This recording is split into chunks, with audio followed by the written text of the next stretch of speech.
صحاحنا يخيروا ما يدناوش لطفل صغير مرحي، فهمت؟ يروحوا يدناو للدراري اللي منا ربوهم ماليهم طريين.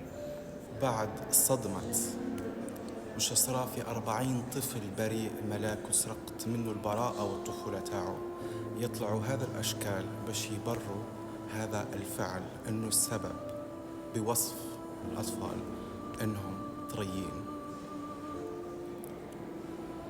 ما كانش فرق ما بين اللي قام بهذاك الفعل وما بين اللي يبرر له.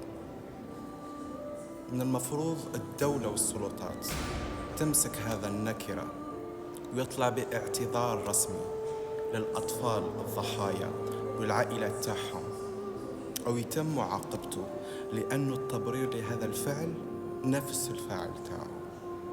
شوفوا لي هذا الصورة، سي غيان افوار بالرجولة.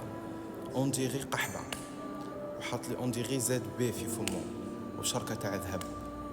ما هيش هذه هي الرجولة، ومش بهذه الطريقة يتم معالجة هذه المواضيع.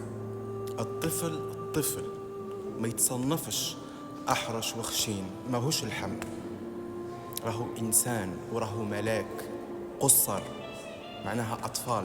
الطفولة هي البراءة، وما كانش حتى حاجة تبرر، وما كان شيء يبرر هذا الفعل. الطفل طفل. إيماجينوا هذا الأطفال اللي يسمعوا هذا الكلام، أو الكثير اللي راهم يلايكيو ويشكروا فيه في التعليقات يعودوا هذا الكلام لهذا الأطفال. ما كانش تبرير لهذا الفعل.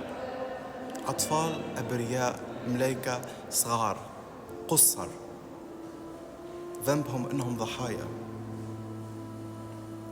on justifie pas l'injustifiable.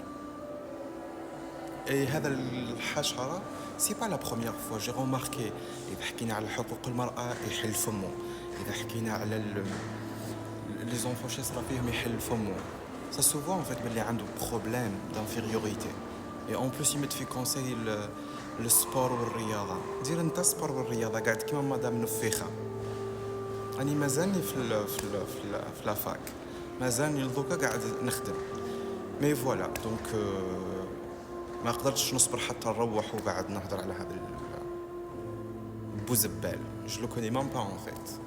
دونك فوالا، لا تبرير لأي جريمة.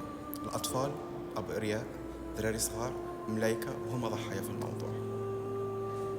فوالا.